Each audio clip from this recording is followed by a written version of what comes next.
good. I'm trying to get the best lighting here. I hear you. I think I have you on Facebook, but I'm not sure. Yeah. It's all a mystery to me. You mean Facebook Live? Yeah.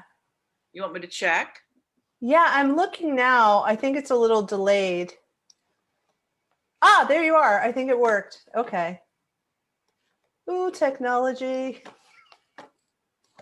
Okay, here we are. Let me see. Are you on Venus Live? No, I can share it with that group. That's a fine idea, Donna. Okay. What? Okay, let's do that. I'm when I first started Venus, I was like printing my own tickets. You know, it's like if I could just ever run a credit card, my life would be changed forever. And now we're like going up to the satellite dishes and back. Right. Okay, share. Share to a group.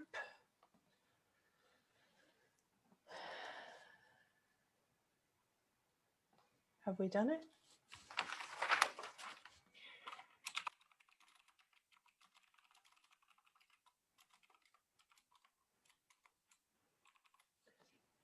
Okay. I think I've done it now. Okay. Yes, I have. How are you? I'm good. Where are you? I'm in Fargo, North Dakota. Oh my gosh. Yeah. Wow, that's different. It's very different. I'm just going to check on the weather here because it's always okay. So it's only -2. It's not really bad. No. It's been down to negative. It's been down to feels like -43. What? What Yeah, do I you guess February is the worst month here but it's really been a cold snap. Yeah, what do you wear? I mean, how many layers does that take?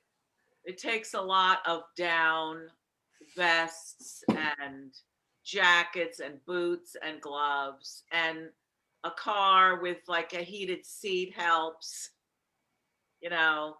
Yeah. Yeah, so it's really cold. It's not outdoorsy weather unless you really bundle up and want to go snowshoeing or something. But Right, it's right. just like it's ice. There's snow on the ground, it's all iced. Wow. Nothing ever melts. It just stays sort of frozen, literally. Just stays frozen. Wow. What are you doing? You look great. Oh, thank you. You look great. I'm okay. I feel like I'm like everybody else, up and down, you know, like some days feel really great and then other days you just can't believe the world and what's going on. It's Yeah. so overwhelming. Yeah. Yeah. Yeah, and how is Venus? I mean, I know you did these big talks. You had all these discussions. You're in your anniversary season, right? We're actually now in our 21st year. 21st. So last Yeah. year was 20. Yeah. Yeah. Yeah. I thought we were done. I thought I can't produce. Like I think, and plus I felt like I'd done everything I needed to do in a way. So I kind of needed a break. I needed closure. And then COVID hit and it was like, whoa. And then people started making donations and I was getting little notes like, we're not going to let you fall. And please keep going. Your work is so, and it changed me. It was shocking. Like one friend would send $20 a month, and she lives in a retirement community. And I don't know, it was just really, it changed me. So I thought, wow. And I applied for a grant, which I've never had time to do. And I've never been able to find a grant writer.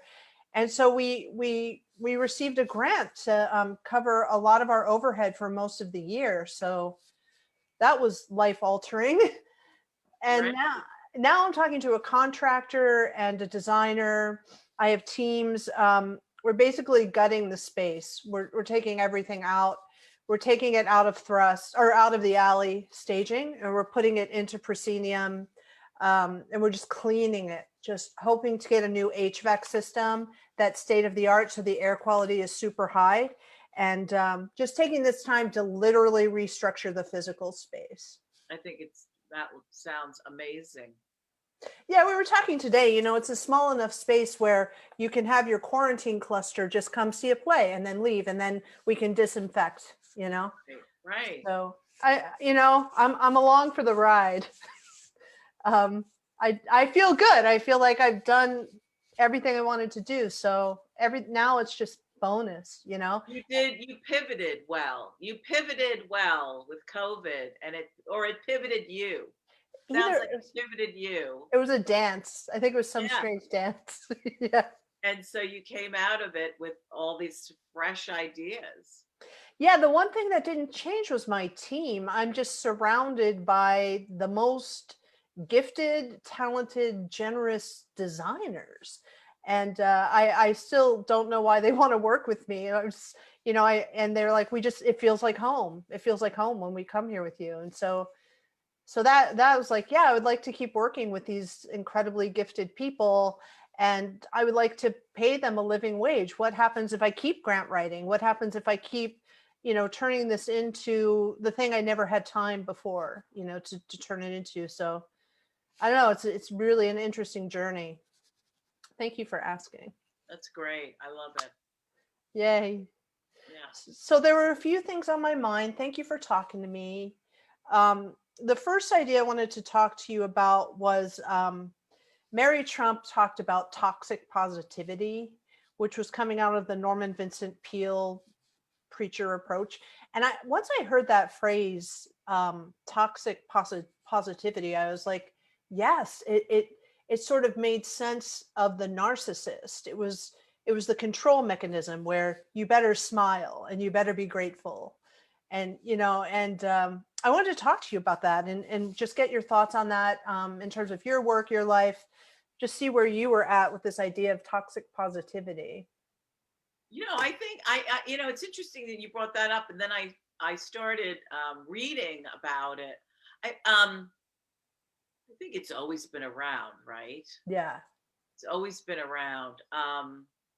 And as someone who, I consider myself pretty positive, and I try to be positive. I try to be genuinely positive. Yeah. I try to look at a problem or a situation and figure it out. Um, but I remember being young, as a young woman, working in New York City in as a waitress, and people saying smile, Yeah. and You make why more money. yeah, you'll make more money if you smile, and I'm using that and auditioning in theater in that way, and I just thought, yeah, toxic positivity is something that women have to deal with, when we're really young. I mean, maybe all the time, but um it's very, very, it's something that's sickening in a way. Yeah. Because women have power and women are positive, and then when we have to deal with the fake stuff, Yeah. um you know it becomes, you start to doubt yourself, you start to wonder, am I really happy, and what do I do when I'm really happy, and maybe I just do something very powerful when I'm happy, and that's being positive. So I think we have to rethink it, and constantly rethink it. And then as I age, and then I'm up against the other thing of, the sweet old lady and don't really do anything Right. because you're old. I mean, my God, you're still walking, you can still dance. Oh my God, that's amazing, and that, all that stuff. So, it's that kind of a thing. Be sweet and be old. I think we're always being told as women to be on the periphery smiling. And I think that's really toxic. It really is. It really is. And we become habituated in it, I feel like. And that we just stop talking, or we stop having any expression that may not be cheery. And so then when we are angry, it's this big catatonic, or there's just this big shakeup, of like, what happened? Why you're not supposed to feel that way. And it just lacks the whole experience of being human, I feel like. Mhm. But and then with the double bind, it's like you're damned if you do, you're damned if you don't. So yeah, I just as a term, I was like, this is good. I'm glad it has a label. Sometimes labels are really helpful. And so yeah, yeah.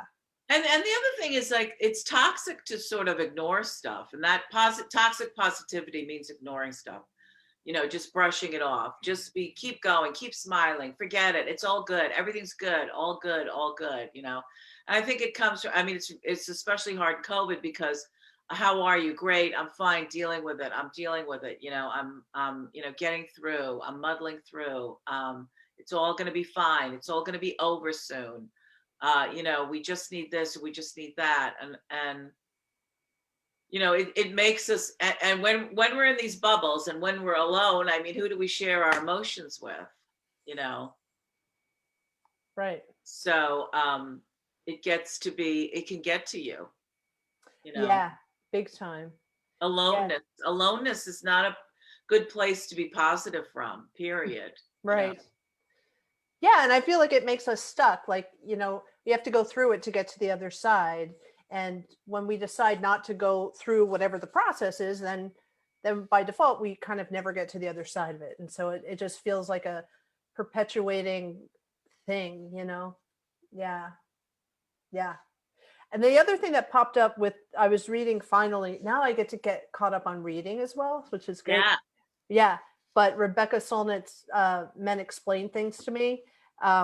It's ontogeny recapitulates phylogeny, but the development of the embryonic individual repeats that of its species. So I was just thinking about that in terms of like this QAnon stuff and like how crazy everything's gotten and how much it's accepted because that's just how it is. That's just the culture of something. I don't know.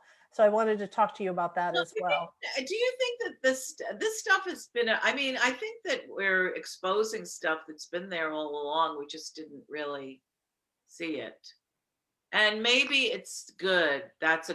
Here's my positivity. Yeah. uh, you know it's good that it's coming out, that we're sort of seeing this horrible, some of these horrible attitudes that people have towards, you know trans people, or non-binary people, women of color, people of color, women, just this unacceptance of the diversity of the world.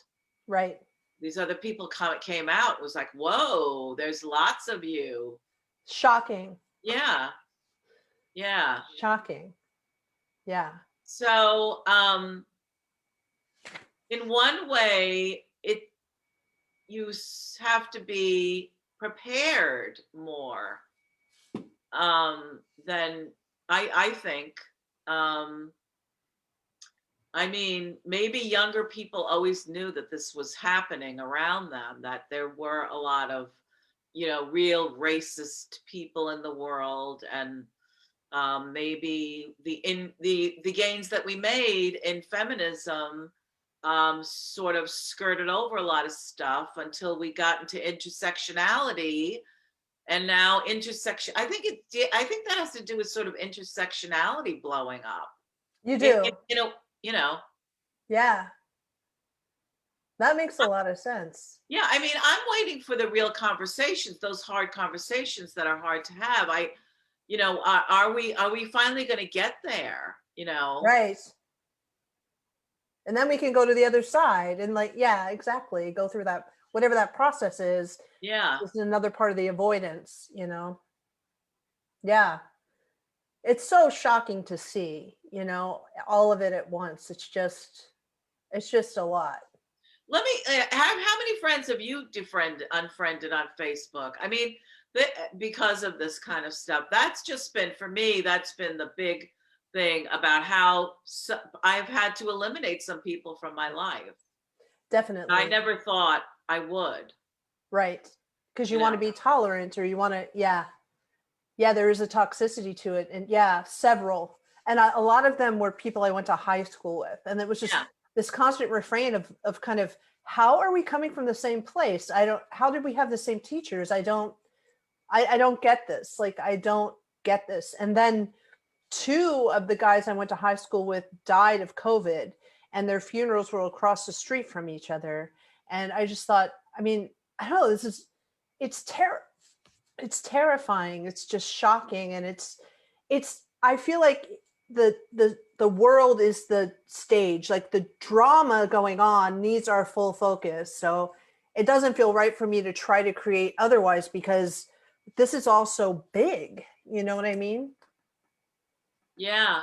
That's interesting that you said it was high school people, because with me, it was also people I knew from a very young age, Yeah. you know, and that's an interesting thing to explore. I have nothing in common with my high school friends anymore. So I'm Right. dumping them on Facebook because they're all Trumpers and QAnon believers.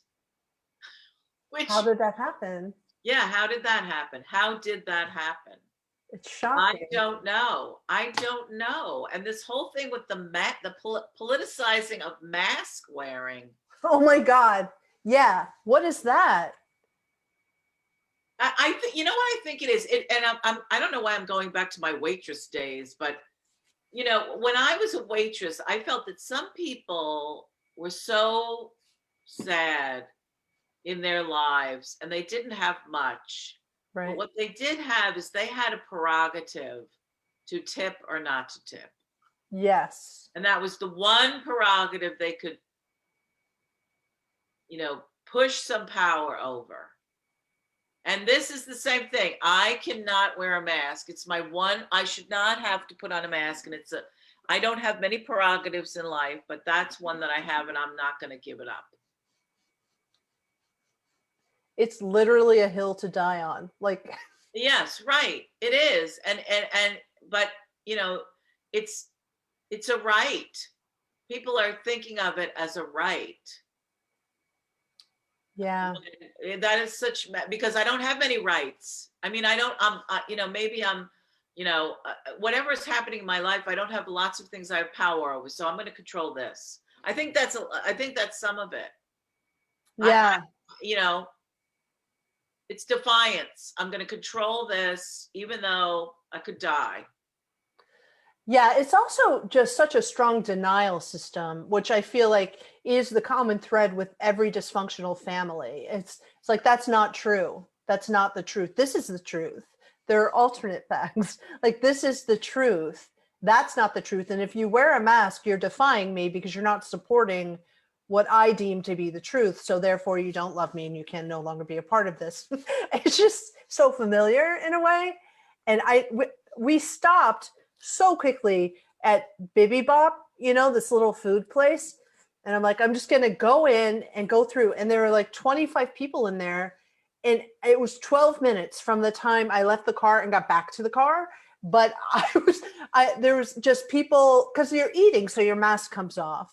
But then somebody's talking on their cell phone and they're talking loudly with their mask off and eating. And there's like 25 of them. They're like, I have to get out of here. What's going to happen next? How am I going to run a theater? I can't, this is mind blowing to me, really. Like, just wear a mask and understand that this is aerosol. Like it travels. Why is that hard? I don't know. And get away from me, and don't have people over your house. I mean, I'm sorry, you can't. A bubble is very specific, and you are not doing a bubble. This is not a bubble where we get together and then we leave and go to our homes and then come back. That's not a bubble. Yeah. I've had arguments with people about theater rehearsal bubbles. And I'm like, well, okay, so you're all rehearsing in the same room for a few hours, but then doesn't everyone leave and go to a different place and then have to come back? Yeah, but it's some people are roommates. I'm like, okay, so they're in one bubble, but as soon as they mingle with your bubble, anyway, I think that we're all sick of isolating. Yeah. And a lot of people are just like, forget it. I'm not going to do it anymore. But we really still have to be alone. And it's hard. It's hard. That's hard, Yeah. I think it's really hard not to socialize, not to have people over, not to go out to dinner. It's once in a while. It really takes a toll, and I feel badly for young people or people who are alone. You know, Yeah. Yeah. it's difficult. It's not, yeah. It's inhuman in so Yeah, many ways. yeah, Yeah. So the reason I thought to reach out to you, and I don't know if I don't want to get too personal, but it was in your book. So, yeah. No, you can get personal about that. I know what you're going for. That's fine. okay. Because I had this visceral response, and maybe because it's just been me and my husband and my dog, and like quick meetings at the theater with somebody and out of there. But I just, when I saw William Hurt on Goliath, I was like, how is he still working? Didn't people read down his book? Like, don't you know who he is? And then he was playing Goliath, like he was playing the monster. So, like, well, I'm just going to keep watching. And then the monster fell, which was kind of gratifying, So I was like, okay, now, and then he came back, and I was just, my rage was mounting about that, about how these men who are known to be violators have long standing careers, and how women were like scrounging for contract work or trying to get the next grant. Like, it just doesn't add up for me, and it put me into just the worst headspace. And I thought, what a great thing to be in a world where I could just reach out to Donna and say, can we please talk about this? Because I don't think this is an isolated incident. I think many women go through this, obviously, and I just wanted to get your take on it. Yeah, I mean, he works. He has a career. He's has millions of dollars. Um, and I think when my book came out, he was maybe a has-been by that point. It wasn't like he was a leading man, a young leading man that was in lots of movies. So Mhm. I think some people, younger people, don't know who he is. So when they read the book, they didn't really relate to that. But yeah, he works all the time. He's in the Marvel movies too. He's in that series. So he's very blessed with work and jobs. And when I wrote my book, I wrote a manifesto in there about what I wanted him to do, which was to step aside and let me tell my story. And in my fantasy world, he gives millions of dollars of his own money to combat violence against women. Yes. That's what I would like to do. That's what I said. Support this movement. So I put it all out there. It was the right time for me to talk about it and to still talk about it. And so that's why I appreciate you giving me this opportunity to talk about it again, because it's important for me to say, my batterer, was William Hurt. And I say it whenever I can. It's important for me to voice that. And I realize that there are, disclosure is a process, and coming to terms with horrible things that have happened in your life and abuse takes different amounts of time for different women. And sometimes it's not appropriate to voice it, or you will know the right time to voice it. And so I encourage women to find that spot, and to don't feel bad if you never want to voice it either, because that's your choice. I don't watch his movies. If I if I happen to be listening to something and his voice comes on or something, my little good juju that I do is that I wait until he says a negative word, and then I turn the television off, which is a little trick I got from Spalding Gray. And I just go about my life, and I feel blessed that I was able to tell my story. I grew up in a fabulous home with really supportive parents. I got through this. I told it. And I have no idea what headspace he is in, but I know that for me, I have healed myself, and I feel really great about that. And with you too. I mean, when I met you, when I came down and received that wonderful award that you gave me, it was around the same time that you lost your friend, Yeah, Trisha, and you were going through that whole thing too. And so I think we really connected on that level of trauma. definitely. And I so appreciate you too. Of you went through it and you told your story. You know. Mm. Yeah, it was, it was, there's so many levels to it when you go through it, but I feel like I directed and produced a play called Witches Vanish, which used the three witches of Macbeth, but it also told the story of the women gone missing in Juarez and women gone missing all over the world, written by Claudia Barnett. It was actually just published by Carnegie Mellon Press. And Trisha came to see that show. And it was dark because it was talking about how women just they're raped, they disappear, you can't find their body, or and there's this synergy that always happens when I produce, I'm sure you know this. And during Tech Week, I think 5 of the men were discovered, and it had been since the 80s this was going on, and it was like, whoa. And between every vignette, we would list these names of these women that are gone. So it was very intense. And Trisha was there and she was like, can we go someplace? And we just went out dancing after the show that night. And I don't think I've ever laughed so hard. She was just on fire that night with the comedy. And I, like, my stomach hurt the next morning because we laughed so hard because the show had been so dark and she really needed just to blow it off. And then she was raped and murdered and put in the back of her own car. And it really, really, I think it tested my ego of like, I can't stop any of this from happening. Why am I telling these stories? And even someone said, well, now you can stage around it. It's like, I have been staging around it. It didn't change anything. Why isn't anyone listening?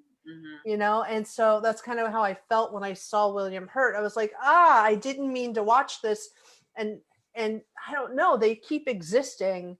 And then I don't want to become the kind of person that wishes anyone ill, Right. Trisha would say blessings on their head. That's Right. just what she would say, blessings on their head, and she'd get the hell out of there. And so yeah, it was a good reminder, I think, of that time, because I read your book, and it was one of the last times I talked to her. I was staring at the book thinking, I'll tell her about this when I see her, and I never saw her again. So she never knew about the Lifetime Achievement Award I was giving you, or that we would meet. And I know she would have been there. She would have loved it. And it's a long, long process, and it's different. It's different for everyone. It is a very long process, but I'm sure it's, these people, I feel her here, and I feel that, she's connecting us now in this conversation. And, that's what I meant by our spirits live on through, the support that we have gotten from, the people that love us, and people that are, assholes, and abuse us, have their own demons to fight. And so you're right about, you know, sending out positive forces all the time. There's nothing I can do but try to figure out why that happened to me through that memoir. And I'll tell you, it was the best thing I ever did for myself, because I really changed, and it really changed my life. And now I feel like, free. And so I know that you experienced the same thing of, you had to go through that and tell that story. Yeah. But it's women's narratives. It's telling our stories, which you've supported 20 years of stories. And these stories have to be there, and we make sure they're there. They're not, we have the Venus theaters, and we have these venues, and we have these platforms, and we tell our stories. And it's not the patriarchal support, but we're doing it, Yeah. Yeah. Yeah. I feel her with me all the time, and laughing, and it's free. I did a solo show about her, living and dying with Trisha McCauley, and people say, I think you needed to do that to heal, and maybe, but I think one of the reasons I needed to do it too was to let people know who she was, because everything that was being said about her in the press was just kind of off. And so many people were traumatized by the story, having never even met her, you know? Yeah. So it was a chance to like talk about her favorite music and her favorite food and like plants. And I remember performing it and people coming from all over to see it and live streaming it so people could see it in other countries. And when I performed it live, I could hear people sobbing or moving around and holding each other. And in the end, they would say, you know, thank you. You know, we couldn't find the words that really helped us. And so I do deeply believe in process and that we have to Yeah. get to the other side of things. Yeah. Yeah.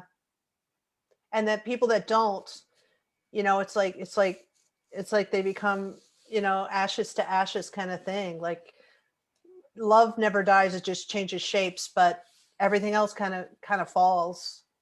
So this is just an opportunity to connect, I guess. Yeah, and these you know, it's a cliche, but these experiences don't define us, but they will never leave our bodies, you know. Yeah. Because they are a part of us and they are why we're here. And Yeah. so that's why we, you know, we move on with them inside of us and carry them on and don't let people forget about it. So, you know, my book was published my book came out November 1st, 2016, and Donald Trump was elected on November 8th of 2016. And look where we are now, you know.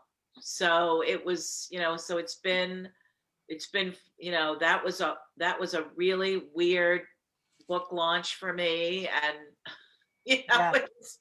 it was but now it's a whole different world. But you know, for the past 4 years I still continue to tell this story. And I remember in my first book, in my book launch and my reading, I really didn't read that much about that trauma.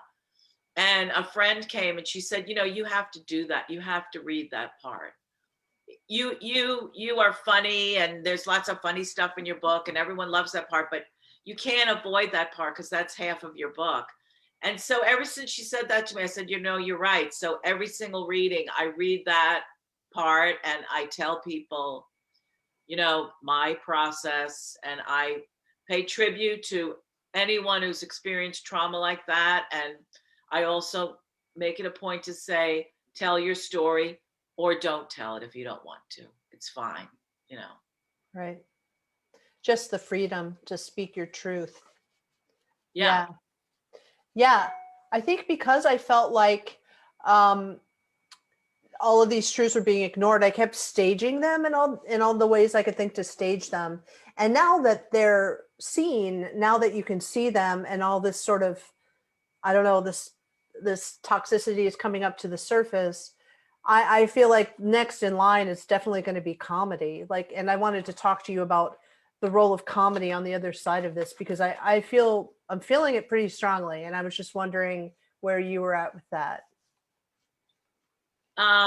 Well, I, you know, I love to laugh. I love to write comedy. I consider myself a very funny person.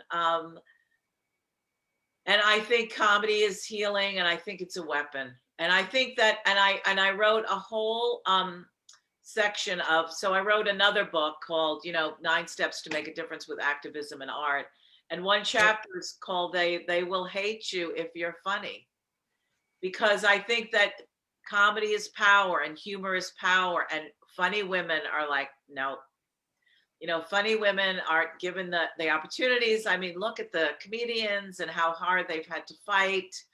But comedy and humor and the ability to make somebody laugh is power.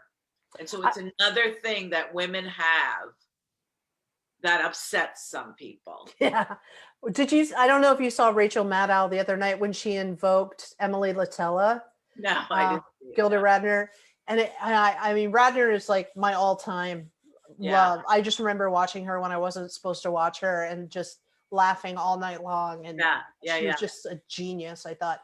And just thinking about Gilda Radner, I mean, Newman and Curtin kind of sort of all sharing one dressing room that was like a closet size while the guys had their big, you know, Yeah. ego rooms. And and just how funny those women were. I mean, Jane Curtin, her deadpan, Jesus, she could just slay a dragon with that. It was incredible, you know?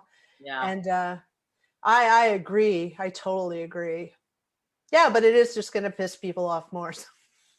But you know what I found? I mean, I've had, so I started tape recording readings of plays of mine, um, you know, for the purpose of like hearing it back. But I also started taping it because people would laugh. And, you know, I have been blessed with, you know, having this Guerilla Girls on tour, touring around and getting to try out jokes on stage to see what lands and what doesn't. But I started to tape recordings of these shows because people would approach me afterwards and say, oh, you know, it was really a big failure. It wasn't funny at all. And I would play the tape Way back. back There you go. and go, wait a minute. And then I would think, oh, no, it wasn't. You're right. It's terrible. And then I play the tape back. No, it's funny. So that's when I started to get really suspicious. I mean, I'm talking about years ago in my career as a writer. I started to get really suspicious about people telling me that something wasn't working. And that's why I started to tape. And then I started to say, well, they must be, that people must not like me when I get laughs and my work. I wonder Right. why that is. You know, why would somebody be that way? And I'm like, oh, it's because that's power. I made an audience laugh, or, you know, a show that I directed made people laugh, and people love to laugh, but it's threatening to some people. Yeah, absolutely. So I think comedy, yeah, comedy is, you know, It's also the perfect litmus test, because if somebody can't laugh at themselves, they're just an asshole. I feel like if you can't laugh at yourself, I don't want to know you. You know what I mean? Like, I don't know. It's kind of like dogs. Dogs and laughter are sort of the two tests. yeah. I like that. Dogs and laughter. Yeah, that's good. Yeah. Yeah, my dog projectile vomited twice today with my two technicians, and I was like, "Oh my God, I'm so sorry." And they're like, "No, she's great." Like, oh my God, No, we love her. She's a dog. she's so sweet. Yeah. Yeah. Like, okay. Oh my gosh. I really appreciate you talking to me, Donna. Is there anything else you want to talk about? Well, would you want to, so are you gonna, when you say comedy, what are your, is this sort of a vision of Venus to go and to do some sort of comedy show? I mean, it's just a feeling right now. Right now, I'm focused on the bones of the space, and my landlord, because I don't even own the space, so I'm a renter wanting to do, and just looking at like soundproofing the space, having a safe space, a clean space. But my leaning right now is we're gonna go towards comedy, and it does bring me back to Trisha too, because I would develop solo shows and I would do it in her group house, and she would sit on the couch and I just have a guitar and a bar stool, and Yeah. and she'd go, "No, you can't do that. It won't work." I'm like, "Oh, I'm doing it," you know. And then the next week I would come back, and I was always playing for her laugh. Yeah. And she had such a specific laugh that will just live in your soul. And if you could nail Trisha's laugh, that was the end of it. Like, it didn't even matter who else was there, you know. You just hear that like that thing, and it was like, it's like, I don't know, it's like you're back in the womb or something, as you know, as a comic performer. You're like, oh, that's it, I'm alive. Yeah. So I feel like, yeah, honoring her, a part of honoring her is also finding that comedy for sure. Yeah. Great. And what happened to the publishing? Did you ever publish? I didn't. I was going to do that, just publish our plays, but I found out that being in the admin, I really needed to write grants. Yeah. Like, I really need to go for money. I've never done that before. I've been scrappy about all of it. Our aesthetic at the theater has kind of been like sweat equity, dusty grunge, and I'm like, that's not going to work anymore. You know, you don't want to see dust when you walk. You want to know, like, this place has been cleaned recently, and Yeah. so what is the aesthetic became the question. And so that's kind of leading me toward, God, it would be great to pay my people like a living wage. So my focus kind of shifted administratively to that. Though I do think it would be great to have, you know, to have collections of plays we've produced. Well, you could talk to me about that in the future because I just self-published my last book, and it's sort of easy to do. It would be sort of easy. I mean, I would be willing to help you out and talk you through that. It's not that much work to self-publish a print on demand and an ebook Right. of your plays, of the plays of the Venus Theater, because I think that would be a great thing for Venus to have when you open up your new space. Yeah. I just have to get the money in place. So I'm like, I need a plumber because I need that Yeah, quote. I want yeah, to yeah, relay the concrete floor. So like that's yeah, where my focus is. yeah, yeah. It's important that I choose how I spend my office hours because Oh I'll no, fly, you know what I mean? yeah. I'm just putting that in Yeah. your brain, in the back of your brain, for when you know that clean space is about to come alive with comedy by women. I think it would be incredible to have that, to like, because people are asking me all the time. Well, they used to, like, what place should I do? Like, check the website, you'll Yeah, find yeah. but to just say you can buy our plays and check it out, would Yeah, be, it reminds me of the Women's Project used to do that. They used to do like the Women's Project season. They would publish it, or Applause Books would publish it. that makes so Um, much sense. but that's a way also for these voices to keep getting out, because publishing is, especially play publishing, is turning into, I think it's going to be turning into self-publishing. you know Someone was just asking me about Samuel French the other day, my friend Johnny, and I'm like, I know two of my playwrights had plays published through Samuel French after we produced. So sometimes plays do get published after Venus produces, but it would be great to have them all in an anthology, to have them together. Yeah. yeah, or at least start with like maybe five, Yeah. or just, and then keep going, and then you can have these in your clean lobby. You can have a little bookcase and sell them. Or just electronically, Right. just have them Or on yeah, our web. scan Yeah. and ebooks. Yeah, Yeah. have ebooks. That would be great. Yeah, because Yeah. Because you've done a lot. it's a lot. It's weird to take in how much we've done because I was so busy doing, I didn't really have time to think about it. And now I'm Yeah, like, whoa, yeah, and yeah, I'm proud of myself. you should be. Yeah. Yeah. I'm so glad I know you. And like, it's just really cool to be able to reach out and talk to you. I Yeah, appreciate it so much. absolutely. I'm so glad we did this. Me Yeah. too. Me too. Me too. We'll try to stay warm.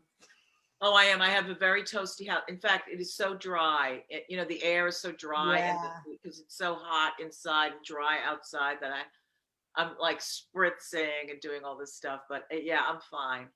Fine. Are you totally by yourself?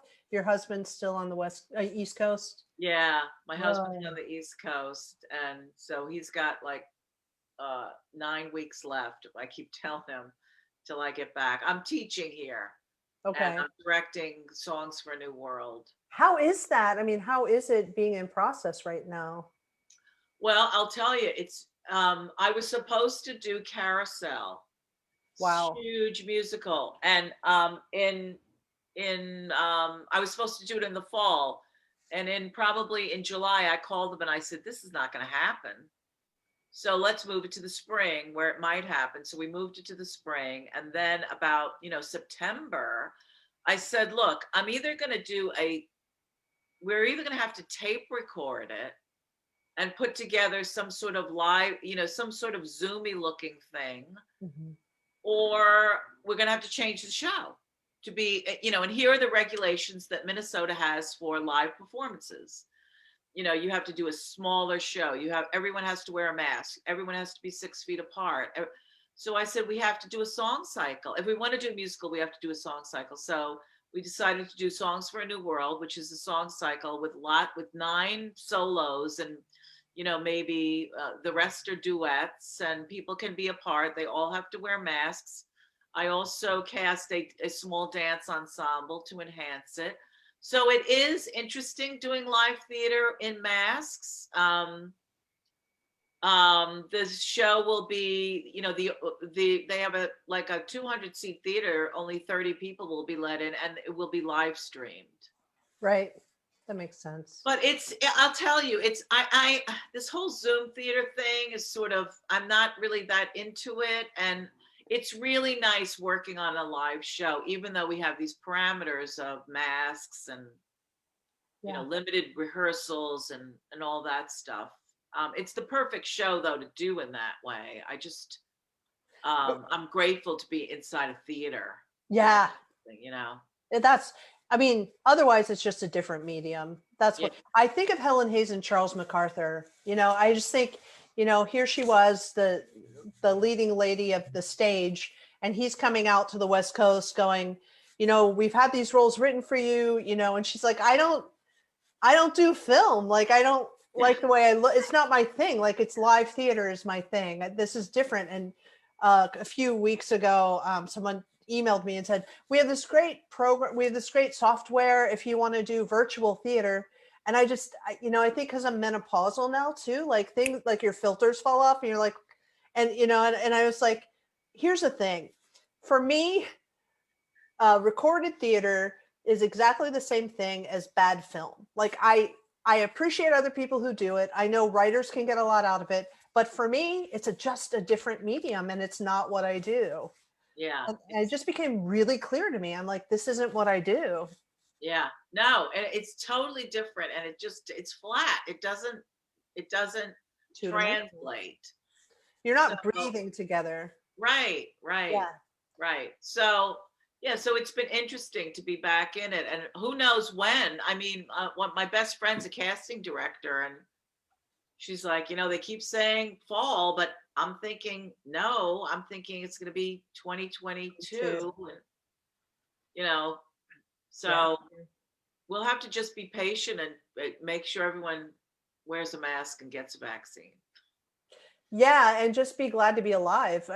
That's the thing. Like, I'm so grateful I haven't gotten sick. Yeah. The stress of it is just really intense. Yes. And that's the other thing is, that's why I'm glad I'm doing this particular smaller show, so we can be safe. It's safe. Yeah, that's important. And that was my argument. Let's be safe. Let's be smart and safe. What's so smart? Yeah, and you're working with students, right? So like the last thing you need to do is give them a terrible experience. Yeah. Right. And I do feel bad for them because what is their exposure to live theater right now? That's such a tough position to be in, really. Yeah, it is. Yeah. It is, but slowly eking back.